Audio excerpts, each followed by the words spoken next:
uye ni ya ni abo abaso uye ni ya anka wanim ante sɛ woyɛ papa anka wanim ante sɛ woyɛ papa anka wanim ante MPP bukusu na muye dede sɛ ahye mo sɛ yɛ mo ya sɛ de atwi mo sɛ munhu de mbɛka nti mo ne nam ho a afanyoma kins mu de na azan budget na hwan na hwan na ya azan che MPP for hwan na ya azan che MPP for hwan na ya azan che MPP for afanyoma kins o ka kire se azan budget no na John Mahama ka se obetwa betting tax no watwa mu no azan budget no na o ka se obeskrabu e-levy no watwa mu no azan budget no na o ka se emission tax obeyi afri ho a wayi afri ho no azan budget no na ehu se ye osika bi a eye tax refund sika bi a anka wutua woto na bia eboro so a yetimi tam saa sika no yesa de wade ama so watua boro so a in fact NDC aban ne decide ye saa nhyehyeye no ne se sika bia ye bejeje e wo oman ni mu no the time that was 2016 ato force mi be free ho no enom ye saa nhyehyeye ne se sika bia na aban bejeje eye eto ho asem no yenyi 6% wo hamu nchichemu insia 6% ni emfa nkogu baabi na saa sika ne de to hwa ebia na obi tua to no na watua broso enti se ye hwemu na yehwe ne nkratam na ebia na e wo so tua 1000 ena okotua 1500 a 500 no yenyi nyemfa manipa kro no ena John Mahama dwene ho saa o saa de ne enim enti from 2017 na be pim 2024 na sika na wa ka bom no na cheso be 21 billion plus sika yetwa to wo se obitua eto bro so a yemfa saa ni sika na otua bro so no yenyi yemfa na ade enkoma no saa sika no aban ye MPP aban na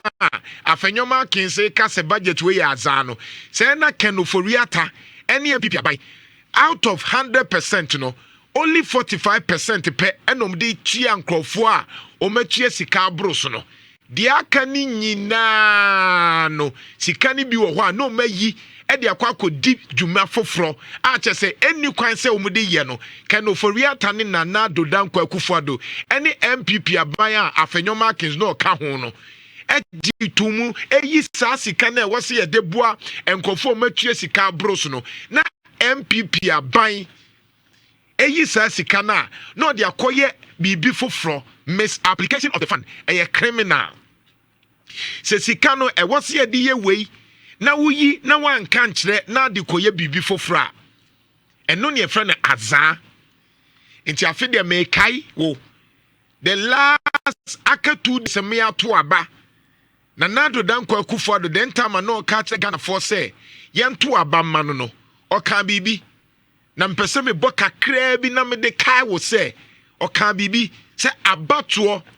eso won sunsanso na nado danko akufo ado 2016 yentie de na o keye.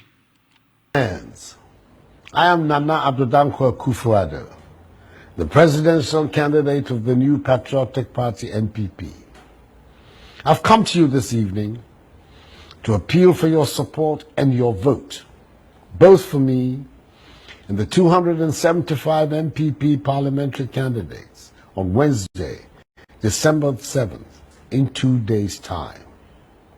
Elections matter.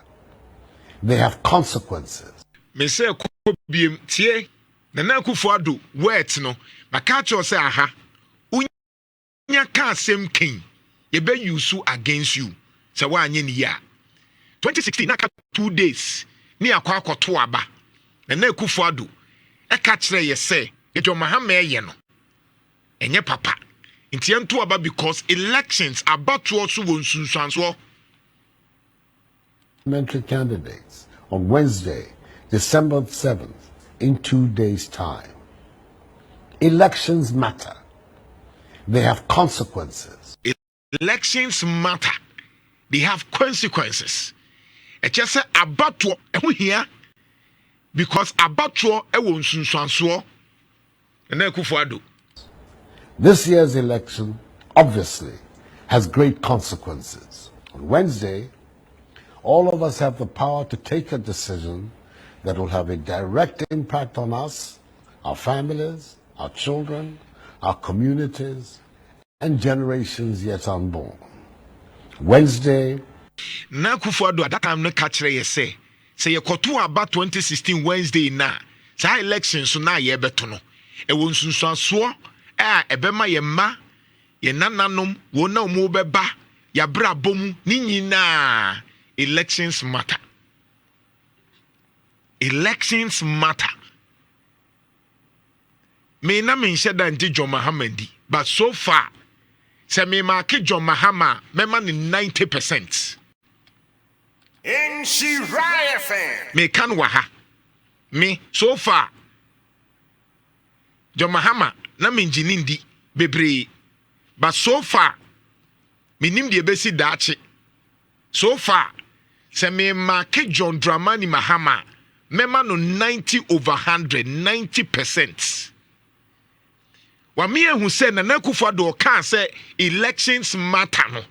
Afini yeti ase after so many years. Entina na Kufuado say to aba mana. At that time no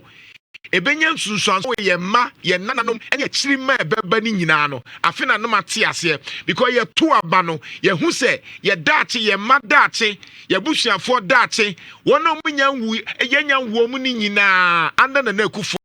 ninti no enhyehye bia waye bia no esunsuanso ene Ghana be adri